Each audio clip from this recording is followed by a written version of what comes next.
You all are welcome at Gyan Sagar Civil Academy. Earlier we have discussed about the inclusive growth. In the same series, we will continue our discussion.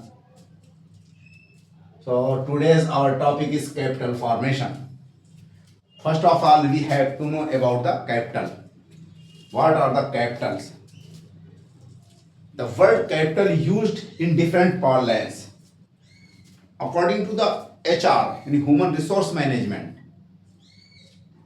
capital just like the human capital, a skillful and healthy person, capable human person, that is human capital, skillful person.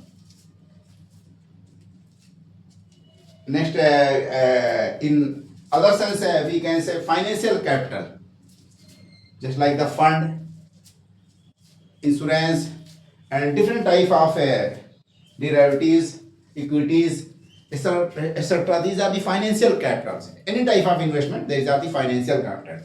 But in economic terms, the word capital is little bit different. Why? According to the economist, according to the economics, yani in the subject of economy, the word capital means the durable,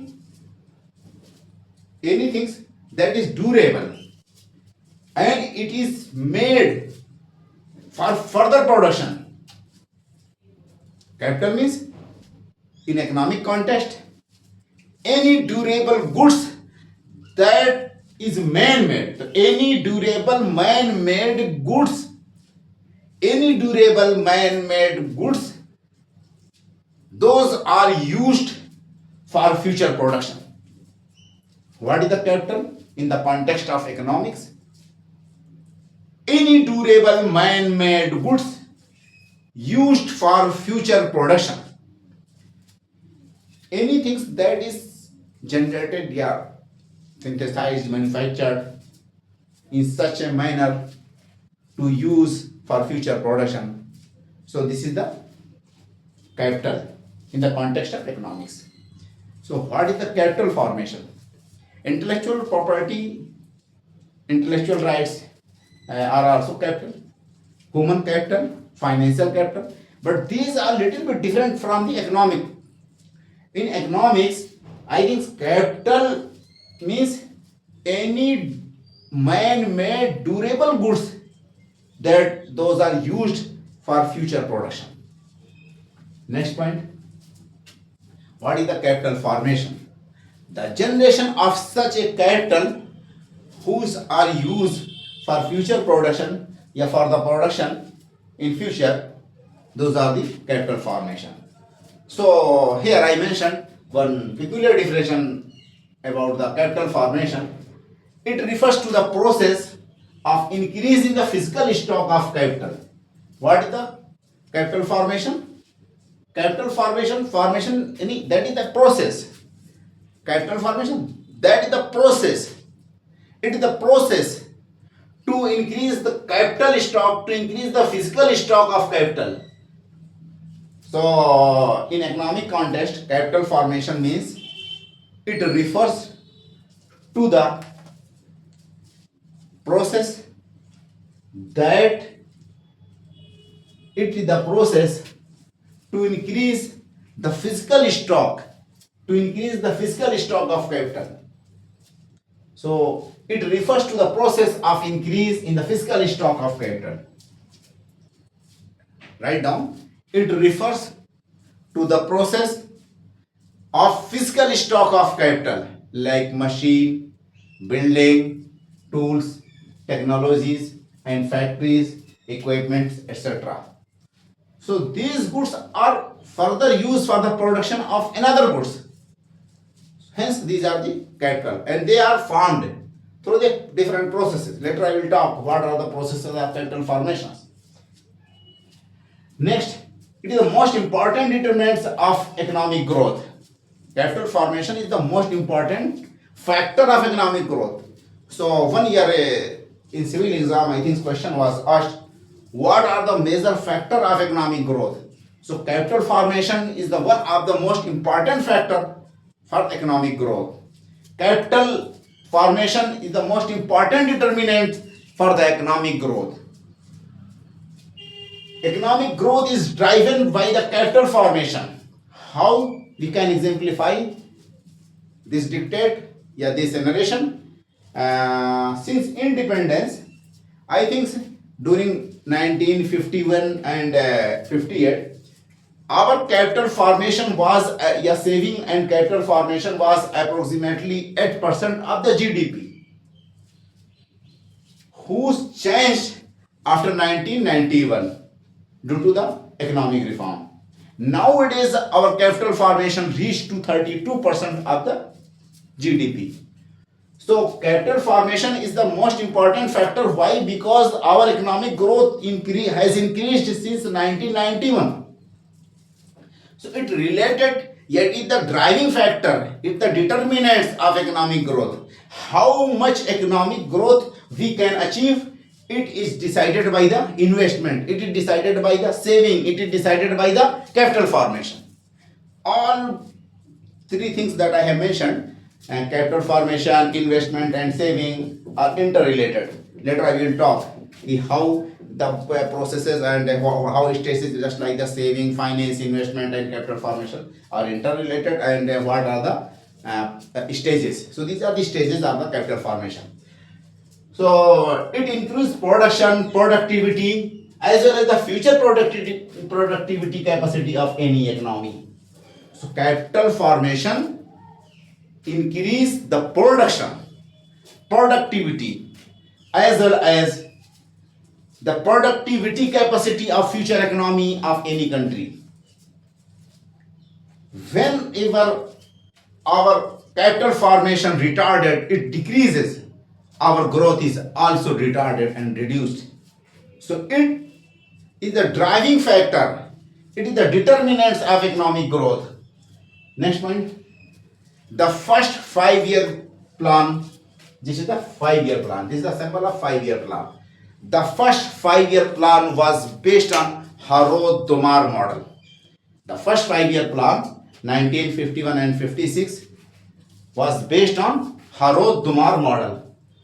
So this is the Harrod-Domar growth model. Is talk about the capital formation, how capital formation and saving affect the economic growth of any country. So the first 5-year plan of India was based on Harrod-Domar growth model that I have mentioned here. These are the two persons, Harrod and Domar. These are two economists, different economists, and they have given a theory that talks about the economic growth. This theory is related with the capital formation, with saving and investment. Now we will discuss about the Harrod-Domar growth model. What are the core of this model?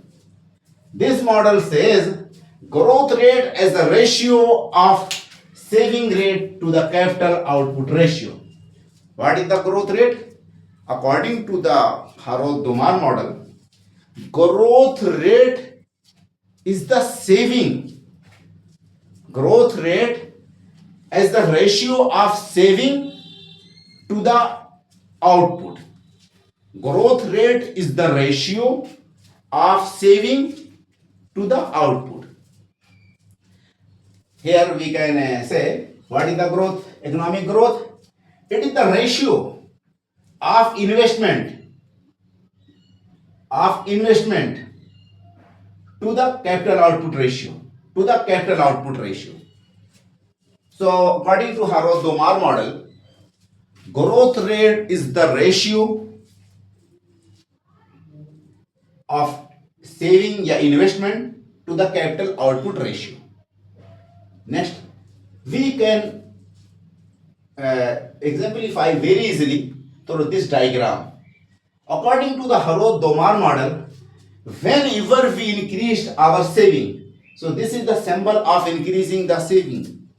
As much as we have increased our saving, we are increasing our saving, we get the increased investment.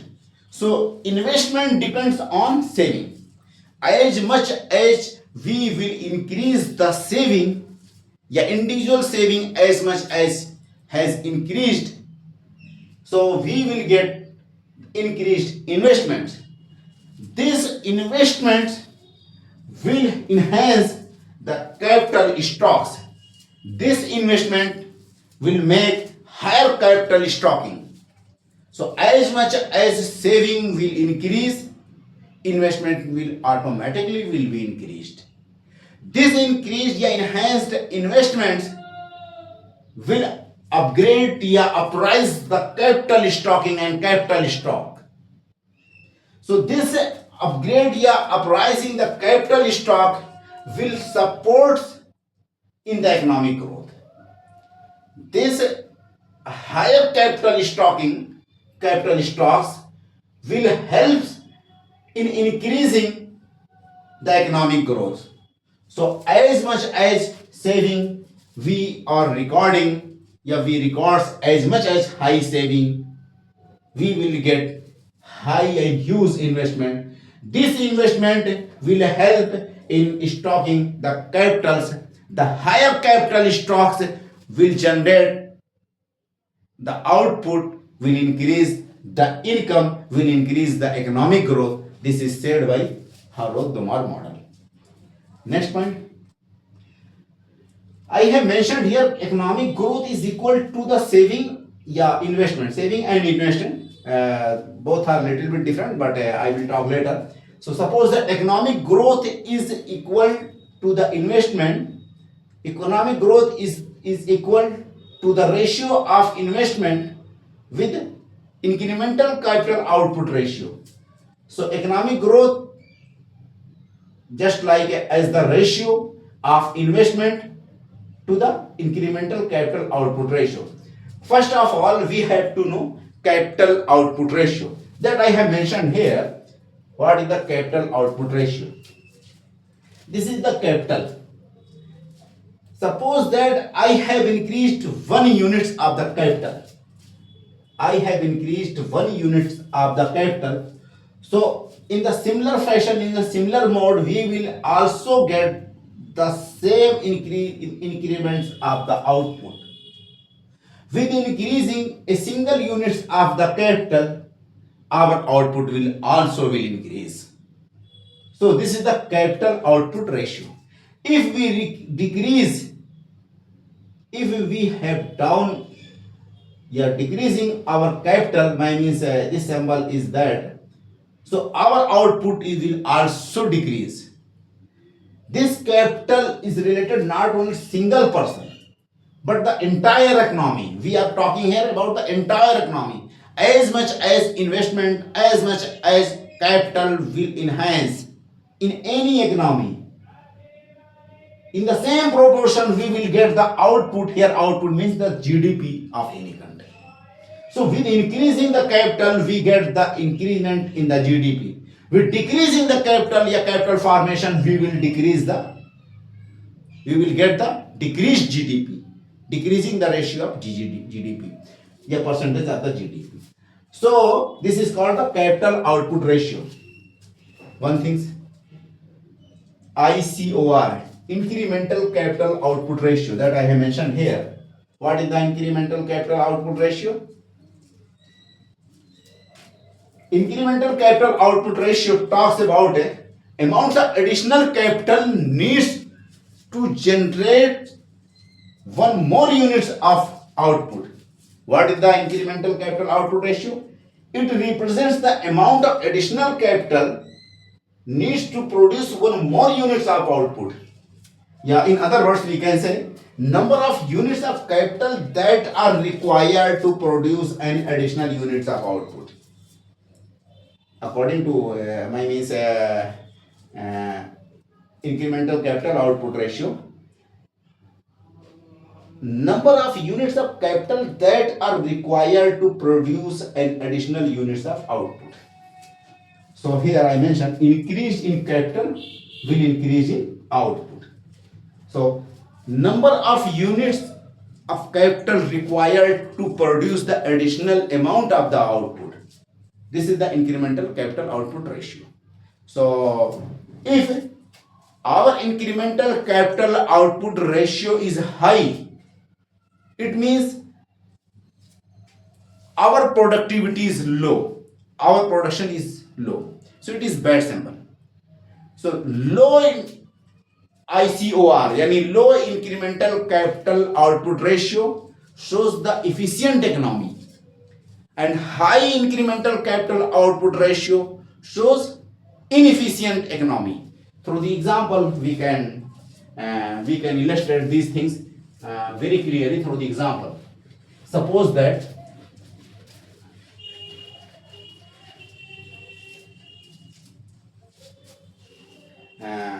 higher ICOR shows lower efficiency. Here I mention here high incremental capital output ratio shows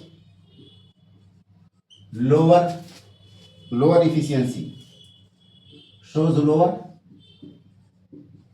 efficiency. Next point.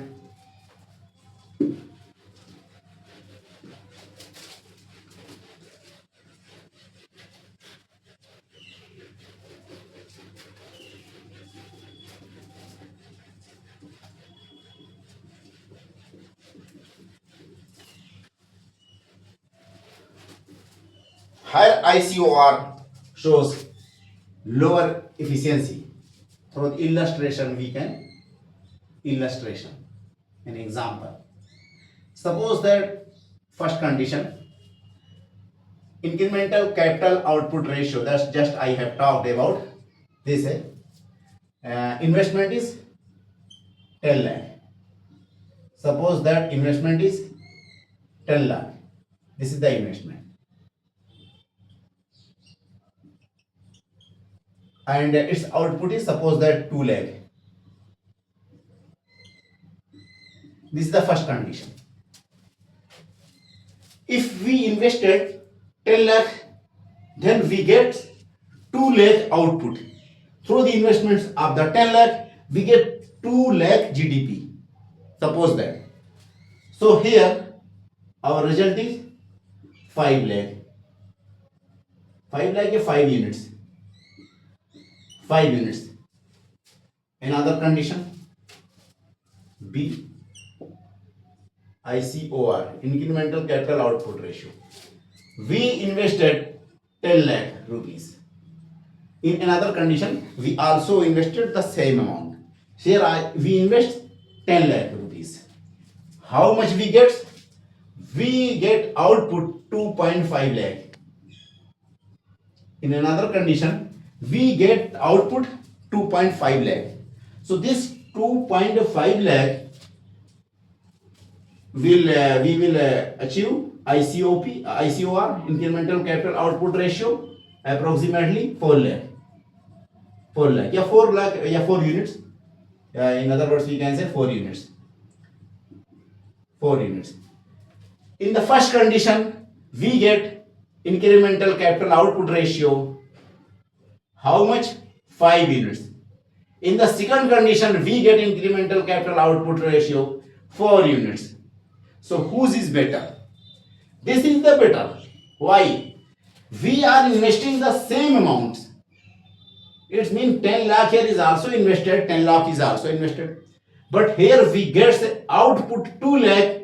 In that case, we get output 2.5 lakhs.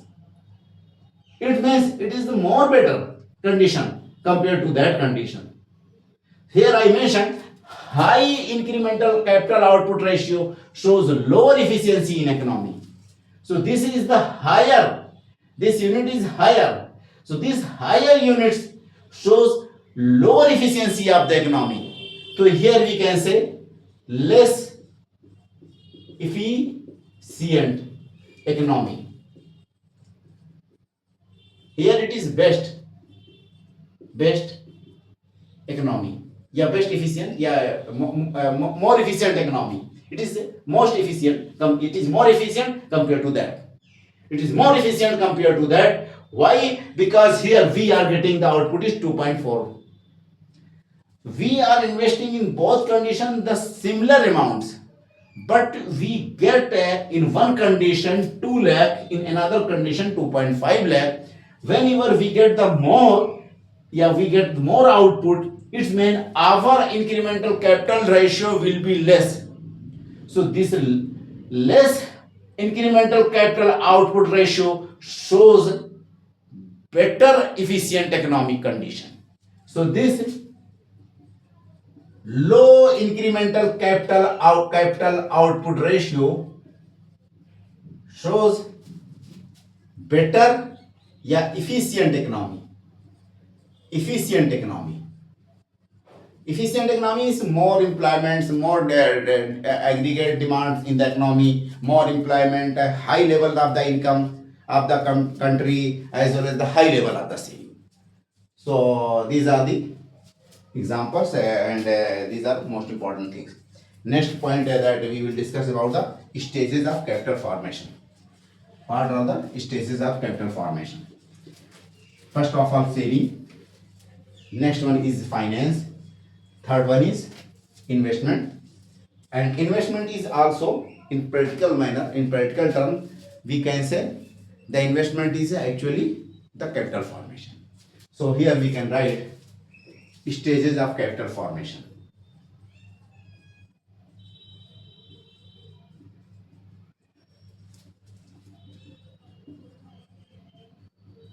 What are the major stages of capital formation?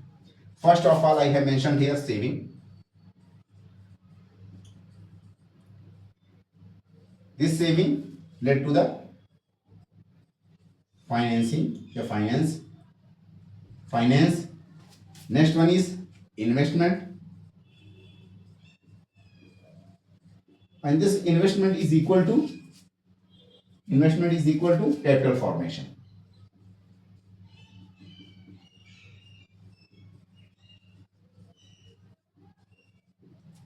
So first I have mentioned about these are the stages of the capital formation. First one is the saving. What is the saving?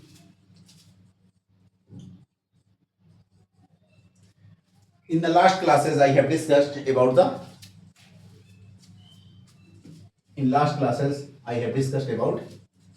personal income. Personal income. What is the personal income? So personal disposable income. Personal disposable income equal है personal income equal personal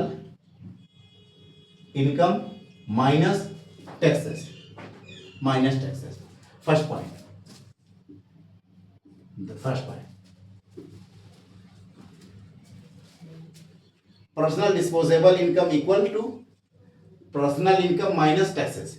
Whenever we subtracted the taxes from the personal income, we get personal disposable income. Next point. What are the saving? Personal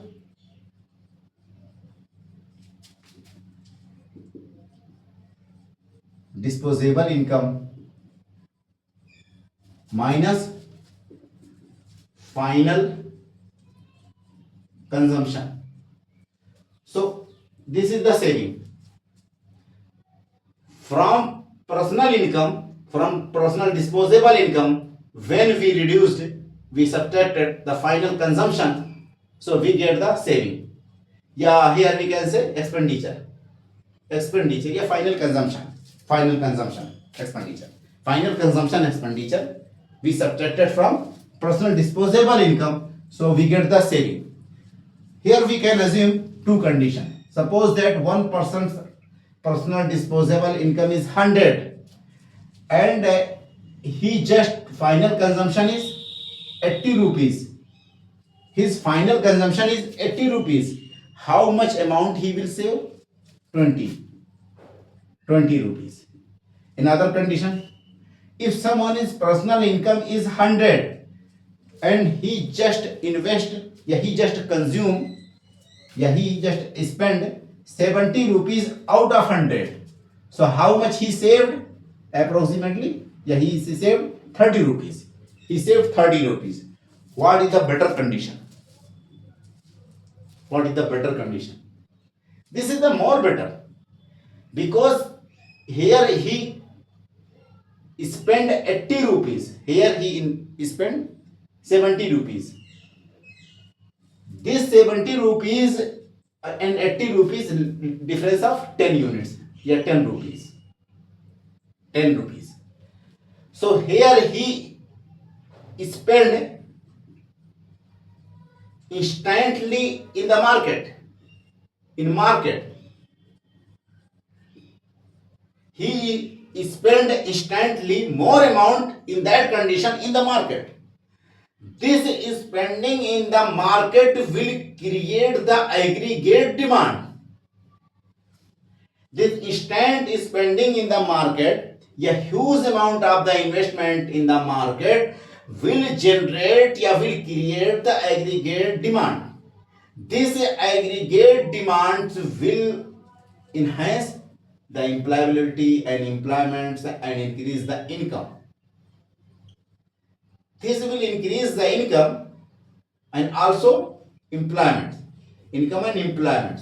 So economy will grow. Economic growth will also increase. So it is more better, because instantly he spend the amount from the disposable personal disposable income, more amount. In that condition he saved 30 rupees more amount, but it is not necessarily he will invest in the market that amount. He may deposit such amount in his household locker. He may invest this amount in the valuables like gold and silver and real estate. So these are not the capital, because they are not having too much effect in running the economy. Hence, it is not more better condition compared to that condition. Next point. Here we talk about the saving. What is the saving? It is the disposable income minus final consumption.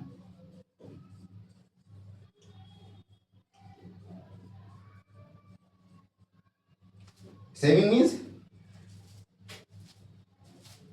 disposable income, we subtracted the final consumption from the disposable income. So those amount we saved here, it is called the saving. This is the first stage of capital formation. This amount that is saved here, it might be deposited, it might be retained in the household in its own locker, यानी घर में, या that amount will be invested for real estate and for purchasing the property and building the houses. These amounts might be deposited in the banks. So it is uncertain how much amount will go in which sector. So it depends over the financing. It depends over the financing. It depends over the financing.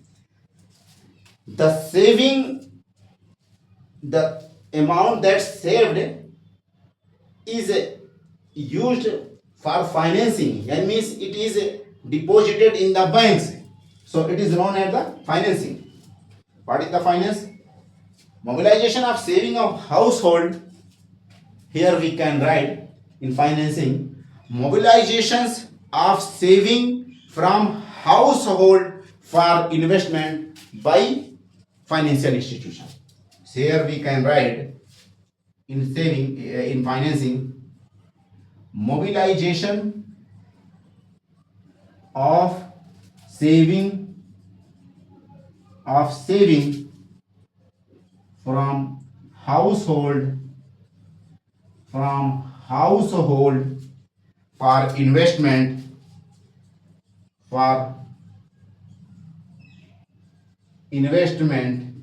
by financial institution. Financial institution means just like the bank, insurance companies, mutual funds, and etc. So financing या finance depends not only on saving, but it depends on people's mindset.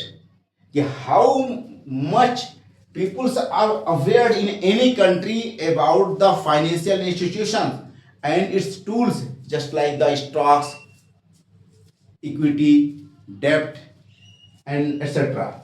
So it depends on the people's mindsets and the prevailing condition of the financial instruments. Those are purchased by the households, whether they are interested and they secure or not. So here, saving is not just goes to the as an investment. It is rendered by the financial institution. How much active the financial institutions are actively working, how much financial institutions are working in any country, it decided the financing. So here we can write capital formation depends on saving and effective financial institution. Here we can write capital, this is the question I think it was asked in earlier. So capital formation depends on, we can write here notes. This is the note. Capital formation depends on saving and effective work of financial institution in any country. So the investments या capital formation depends on first of all saving, then people's interest and the familiarity of the people's as well as the effective work of the financial institution. How much money they mobilize for investments in firms, in businesses. So here most effective aspect for the capital formation is saving and effective work of financial institution as well as people's mindset and awareness and their trust. So like that. Next point is investment. What is the investment? Next point. This is the first, this is the second, and third is investment.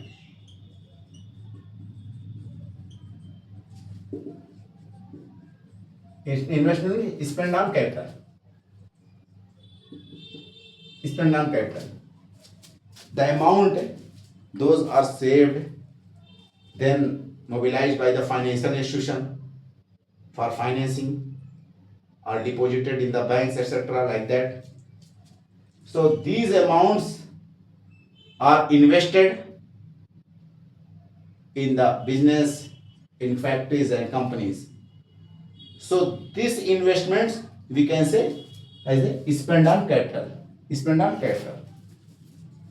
Yeah, expenditure on capital goods. We can say expenditure on capital goods. This investment means expenditure on capital goods. Next point. Here capital formation and investment both are same in practical sense. In practically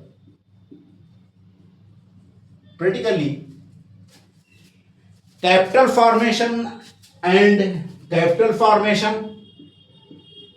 and investment both are same in practical sense. Why?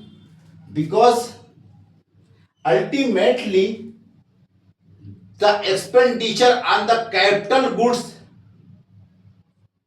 is the capital formation. Ultimately the expenditure on the capital goods is the capital formation. Due to the practical sense, capital formation and investments are same. In other words, the amount spent on machinery, buildings, and factories are the investments. These investments are the capital formation in practical sense. But theoretically it is different. Theoretically it is different from the investments. Investments and capital formation both are different. Why? Because here we see the capital formation is the process. Capital formation is the process that start from saving and ends at investment. And ends at investment.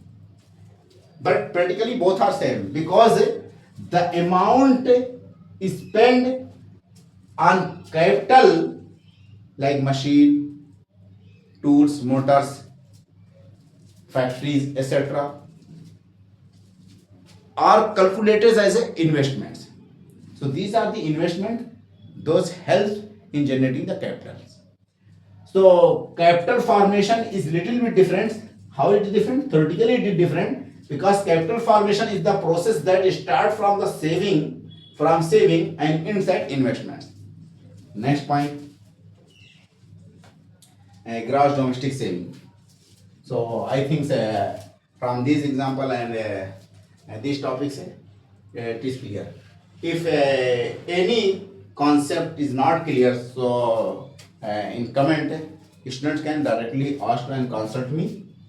And any topics, anything related to the UPSC and any competitive examination, just like the NET, JRF, TGT, PGT, and it may be related with the geography and economics. So I will help in both subjects. Any students can ask me anything related to any competitive exams. Next point, gross domestic saving. Next topic is gross domestic saving. What is the gross domestic saving? Gross domestic saving. Gross domestic saving is, here we can also draw a diagram, means a graphical presentation, just like gross domestic saving is equal to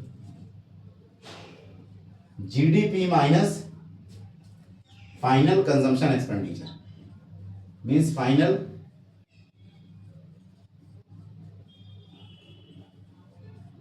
consumption expenditure.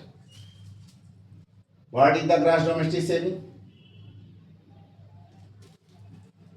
The final gross domestic saving is the amount, the total final saving by the household through different sector after subtracting the final consumption from the GDP. Through this diagram we can explain the definition of gross domestic saving. The whole saving by the household, from all sectors after subtracting the final consumption expenditure from the GDP. So that is the gross domestic saving. Suppose that we get 100 rupees as a 100 rupees as a, suppose that we get 100 rupees as a GDP. Our GDP is 100 units, 100 rupees. How much we spent? Approximately 71 units. How much we consumed and we spent on consumption and consumption expenditure? Suppose that 71 units. How much we saved here? Approximately 29 units or 29%. 29 units or 29%. Suppose that our GDP is 100%. From this 100%, how much amount invested by the household for daily consumption, for other works, that is the 71 units, the 71 rupees, the 71%. The remaining amount is saved by the household 29%. So in other words, we can say this 29% of the gross domestic saving of GDP. So 29% of gross domestic saving of GDP, ठीक है? So India's gross domestic saving is equal to 29% of the GDP. Next point, we have it represents a nation's total saving from all sectors. So here we have to write the definition very easy in busy manner. Gross domestic saving represent gross domestic saving. Gross domestic saving represents a nation's total saving. A nation's total saving from all sectors. All sector means just like household,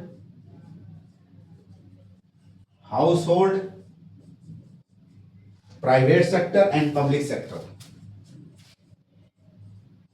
Private sector and public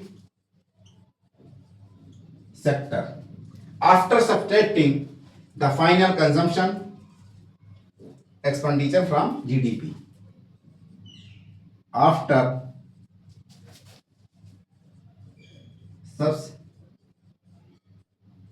subtracting the final consumption expenditure from GDP, from gross domestic product, from GDP. What is the gross domestic saving? Gross domestic saving means a nation's total saving from all sectors. A country's total saving from all areas. What are the sectors? Just like the household sector, private sector, and public sector. In generally, we grouped these sectors into three. Most of the time, it is grouped into three. It categorized into three groups. One is the household sector, private sector, and public sector. So all total saving of a nation's from different sectors after subtracting the final consumption expenditure from the GDP. Just I have mentioned here, we subtracted the final consumption expenditure from the GDP, then we get the gross domestic saving.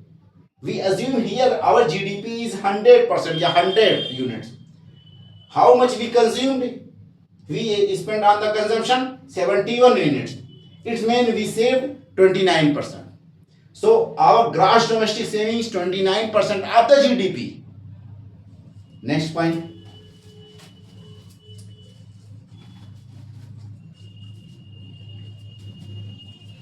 Gross domestic saving is expressed in terms of GDP. Next point is gross domestic saving that I have mentioned here from this example. Gross domestic saving is expressed in terms of GDP because here we calculating on that amount. So we can write here gross domestic saving is expressed in terms of GDP, gross domestic product. Gross domestic saving is expressed in terms of gross domestic product. Next point. Whenever, suppose that a strong gross domestic saving will support the capital formation and investment, will support capital formation and investments. Whenever investments and capital formation has increased in any economy, it means its growth, economic growth will also increase. So a strong, increasing the gross domestic saving is the symbol of economic growth.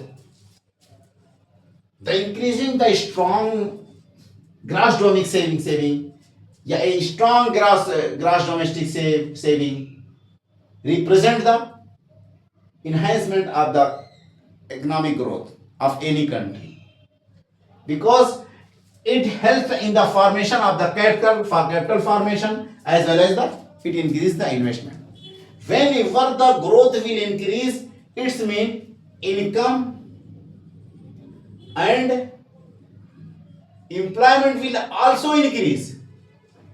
Whenever income and employment increase, the aggregate demand increase, it means people's saving will also enhance.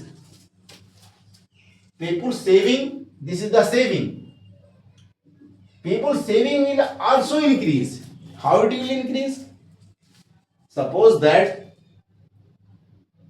gross domestic saving of a country has increased day by day, year on year.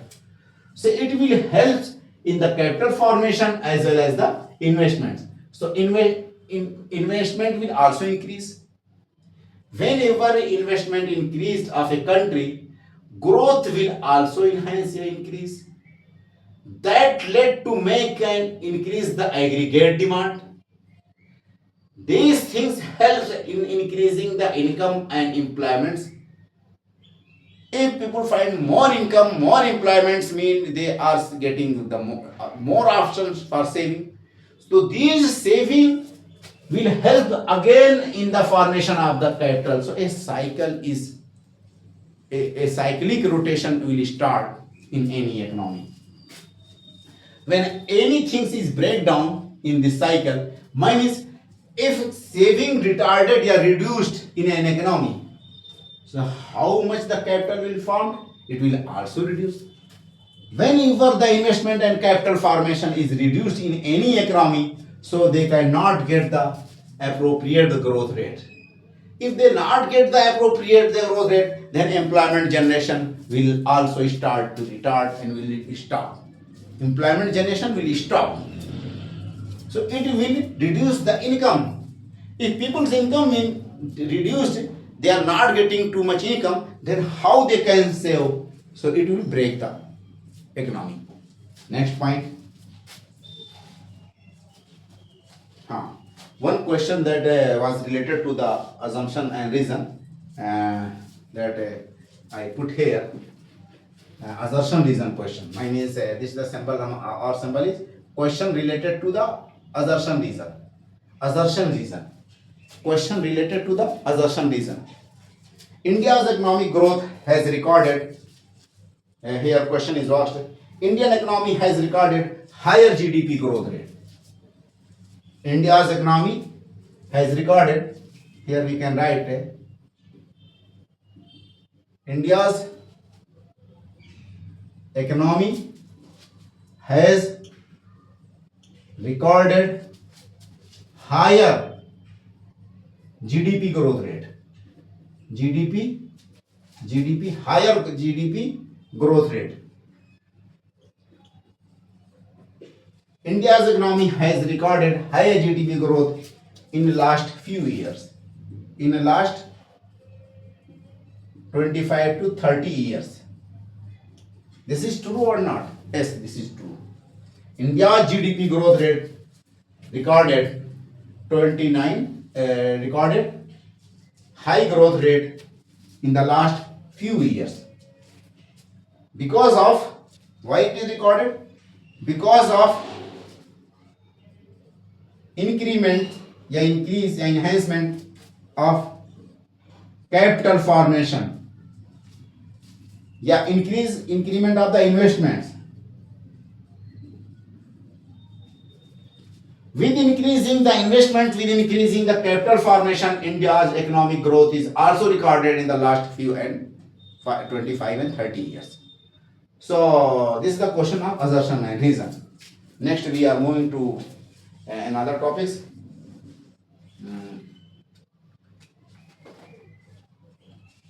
Yes, sector wise GDP. My means a gross domestic saving sector wise. So here we can discuss about sectoral saving and capital formation.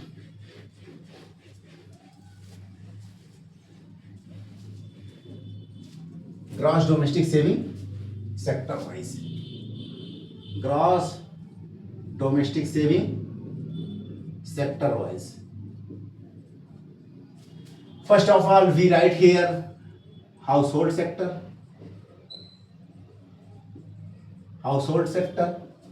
then private sector, then public sector and government sector. Public sector.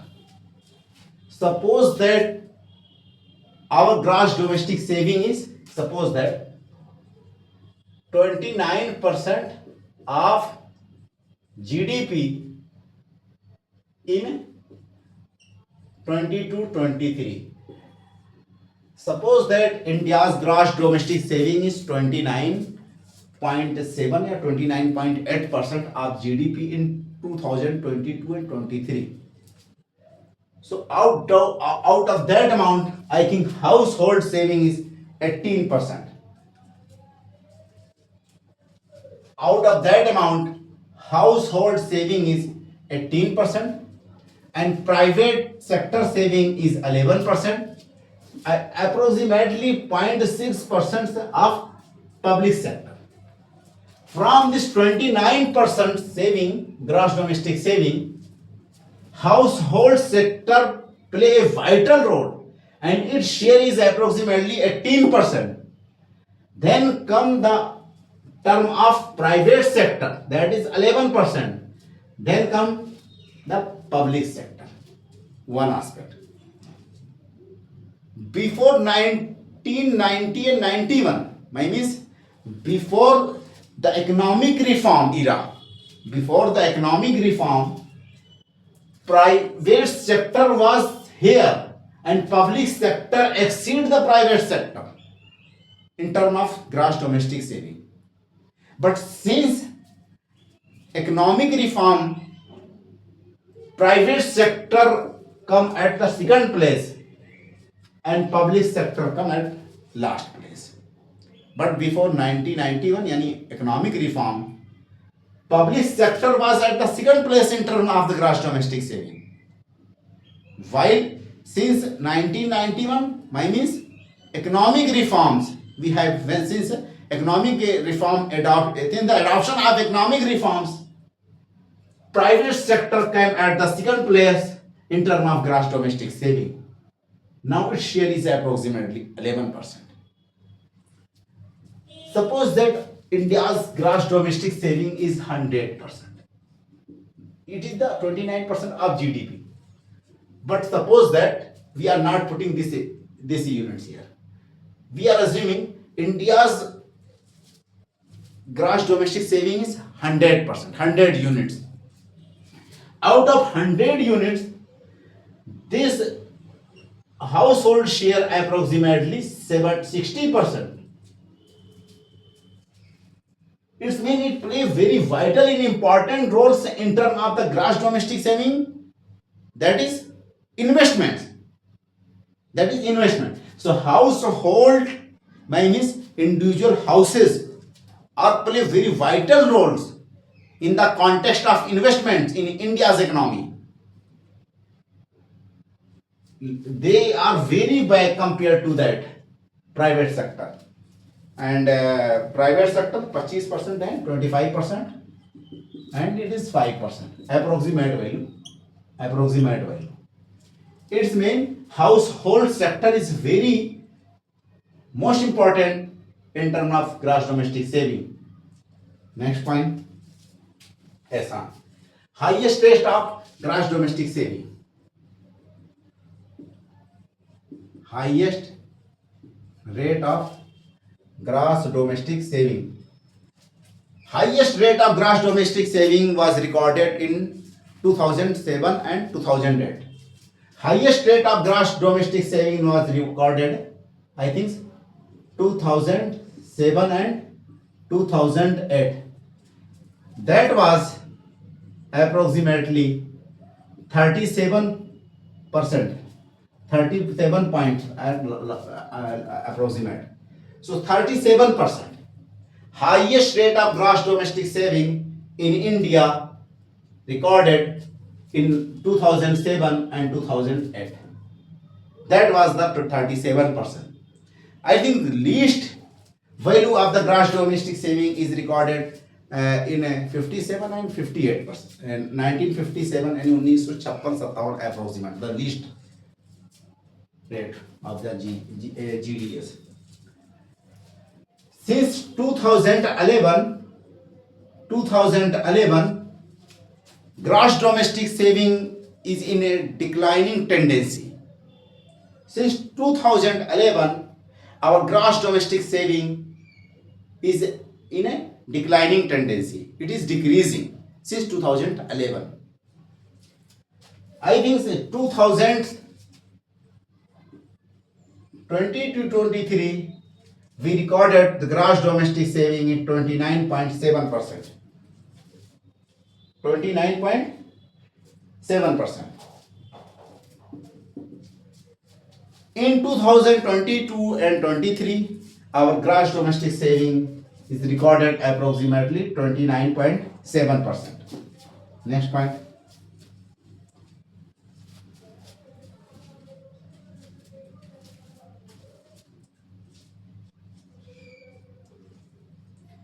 Next point is closed economy and open economy that we have to mention here. What is the closed economy? What is the open economy? So here, closed economy. Another one is the open economy. Closed economy means an economy that have no relationship with abroad. A country that have no economic relationship with other countries, that is known as the closed economy. A country that has no economic relationship with other countries. So here we can write a country that has no economic relationship with other countries. It means it depends on itself. It has no import and export with other countries. It has no relationship of inflow and outflow of the capital. No investment is incoming and outgoing from the country. So here it means saving is equal to, in that case, saving will be equal to investments. Because here is no option to inflow the foreign capitals, foreign investments. Because it has no economic relation with other countries. Here saving is equal to the investment. Open economy. Next one is open economy. Whenever a country has a vital economic relation with other countries, whenever a country has related with the other countries in terms of import, export, inflow and outflow of the capital and finances and investments, so this is called the open economy. Here capital formation investments, here in open economy investment is equal to saving plus net foreign capital inflow. Net foreign capital inflow. What is the investment in open economy? India nowadays come under open economy, not closed economy. Since independence, we adopted the policy of the closed economy. We have very little bit relations, economic relation with other countries. But nowadays, we have opened our borders for other countries for import, export, investments. So here investment means saving plus net foreign capital inflow. Net foreign capital inflow means the incoming the capital and investment from the abroad is subtracted the outgoing capital investment from the India. So we get the net foreign capital inflow. It has two shapes. It can be divided into two types. One is the investments. Investments. Another one is the borrowing. Borrowing. External commercial borrowing like that. So in open economy, investment means saving plus net foreign capital investment, just like the foreign क्या कहते हैं foreign borrowing from the foreign countries and foreign direct investment etc. come under here. Foreign direct investment and external commercial borrowing, debt borrowing etc. So these things I think are clear. So now we will move towards gross domestic capital formation of India. How much of a gross domestic saving, gross domestic capital formation of India? 32.6%. Gross domestic capital formation of India. How much recorded? Gross domestic capital formation of India recorded 32.6% of GDP in 2022 and 23. Suppose that I have mentioned here one thing that we had to know: investment. Investment means saving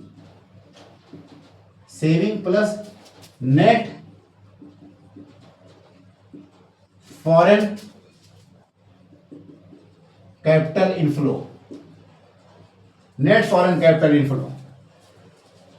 Earlier I have mentioned about the saving, how much we are getting the saving. Suppose that gross domestic saving, suppose that this is the gross domestic saving. So we are getting approximately 29% of GDP. Next, suppose that this is the gross domestic capital formation. The investment here means gross domestic capital formation. How much we are getting the gross domestic capital formation? That value is 32%. Approximate value I am putting here. 32% of the GDP. It means only 2 and 3% of the net foreign capital inflow in India. Hardly 2 and 3% of the foreign investment and the borrowing come to India. 2% or 3% of net foreign capital inflow in India. Very least amount. It has it is very low amounts. It means the domestic capital formation, in domestic capital formation, foreign capital has played a very major role. Its role is very poor and very little role is considered here. Next point. Yes, trend in household saving.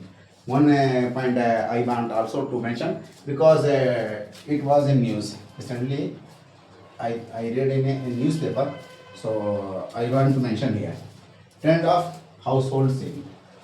Trend of household saving. Trend of household saving. Next topic is trend of household saving. In gross domestic saving, we read about the household saving, next one is a private sector saving, and next one is the public sector saving. But here we talking about only trends of household saving because it has share in gross domestic saving approximately 60% of the total gross domestic saving. Due to that we are talking here. So in recent days, in recent years, it declining the gross household saving. One thing, gross household saving is declining. It moves toward the physical asset, not financial asset. It moves toward the physical asset, not financial asset. Physical asset means real estate and like that. It moves toward the physical asset, not financial asset. Physical asset means real estate, building, etc. Construction of building. Even though household saving in physical asset is greater than financial asset.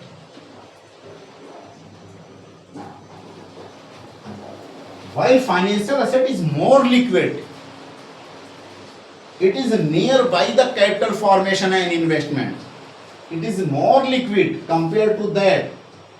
So it is more better option, but its role is low, its share is low.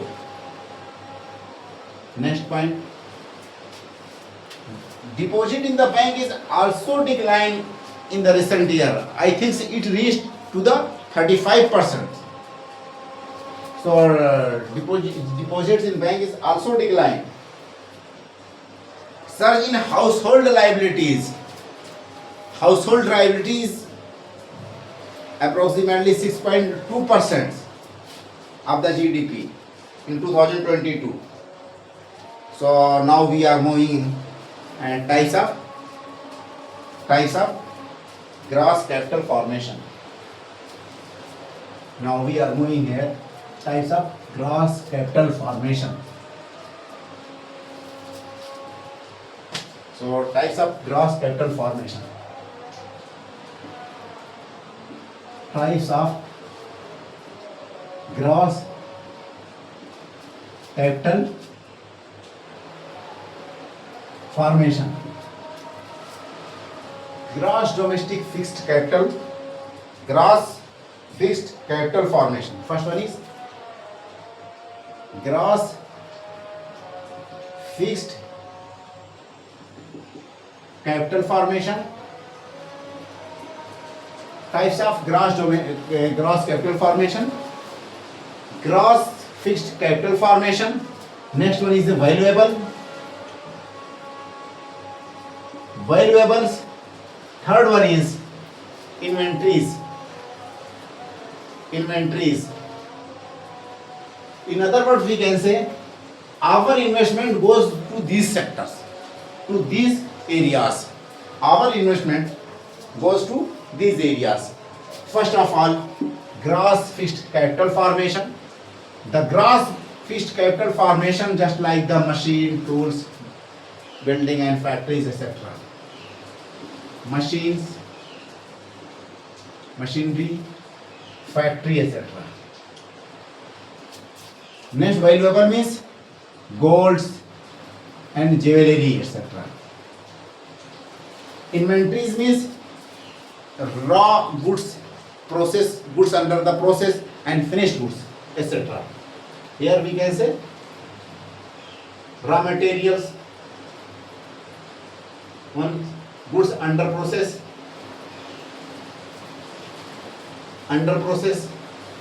next one is finished goods. They are ready to market goods. So these are the inventories. In actual parlance,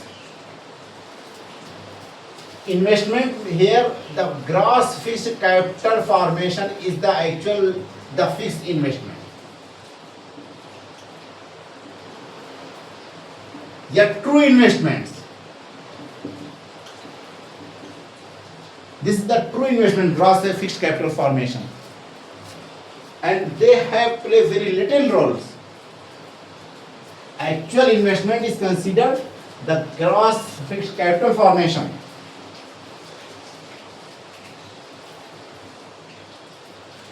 Because here the fixed capital formation, gross fixed capital formation, it is the long term, here we can write, it is the long term capital outlay, the capital investment outlay, capital outlay. So the actual capital is this point, actual investment is this, because it is the long term capital outlay, the long term investments outlay. Next point, determinants of investments. What are the factors for the investments? Determinants of investments. What are the determinants of investment? What are the major factors that helps in the investments, that increase the investment? What are the major factors that reduce the investment of any country or any household? First of all, interest. First of all, increasing interest rate. Interest rate. If interest rate has increased, what will happen? People spending, people borrowing will also be costly. So increasing the interest rate will retard the investment. So it will reduce the investments. Reduce the investment. With increasing the interest rate, investment will also reduce. So inversely proportional relation. Why it will reduce the investment? Because people's borrowing will be very costly. Because people's borrowing will be costly. So it is one factor of the investment. Next point. So here you can say making borrowing more expensive. Next point, profitability. Profitability means business environment. We can say business environment. It is another factor for the investments. Reducing the taxes will attract the foreign investments, and law and order situation and stable governments are also a factor. Next point, ease of doing. So here we can write ease of doing business. Ease of doing business. Next,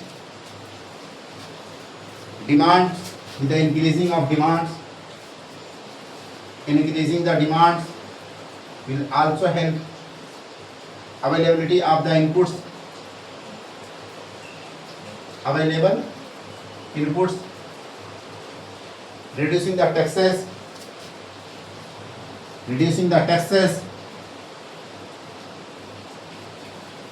Next point is skilled labor, infrastructure, etc. come under that.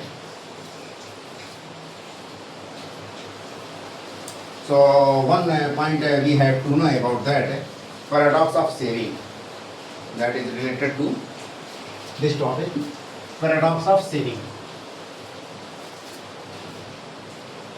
And this is the Keynes concept. This is a theory given by the Keynes. So what is the paradox of saving? Paradox of saving.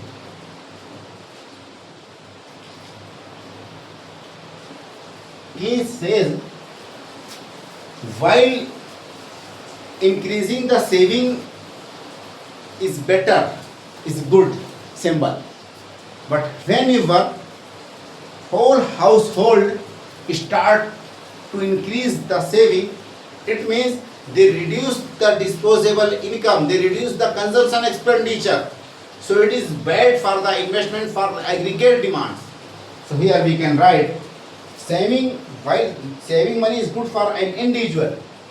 Here he says while saving money for an individual is good. If everyone saves more simultaneously, if everyone saves more simultaneously,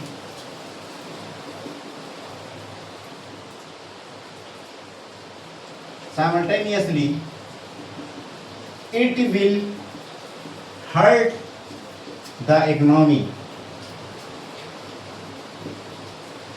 Earlier I have mentioned about the saving, just like this is the saving.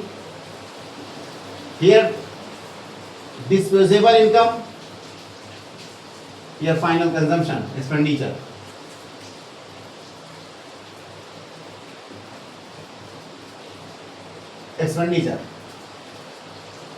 If saving money for an individual is good, means saving money is good sample.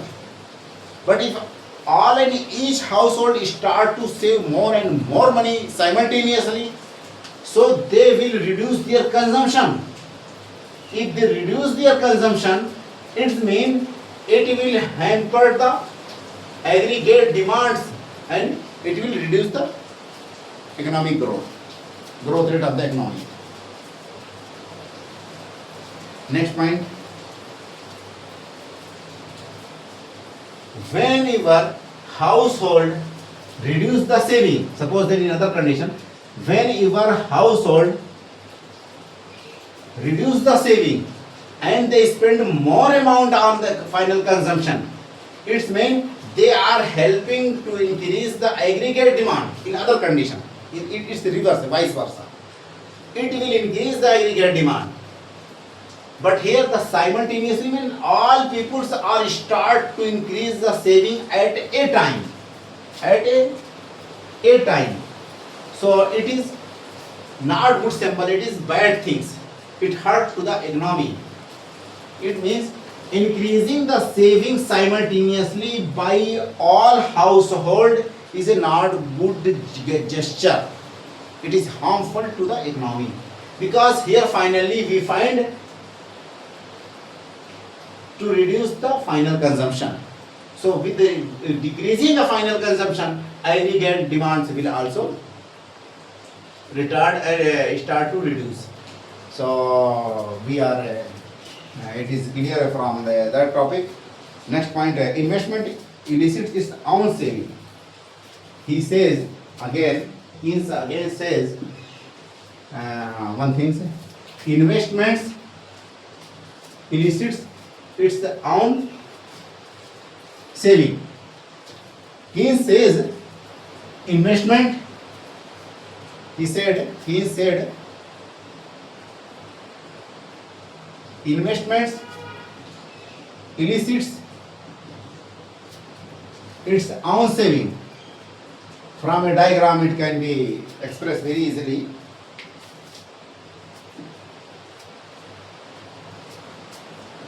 Investment,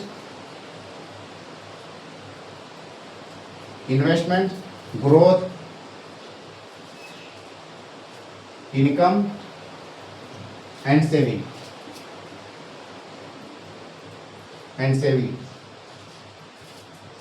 He said whenever we increasing our investments, if we increase our investment, so we will get to enhance the growth. With increasing the investment, growth will also increase. Whenever growth increases, we get more income. So our income will also grow. Whenever income is growing, it means people find more choice and more option to save the money, to save the funds.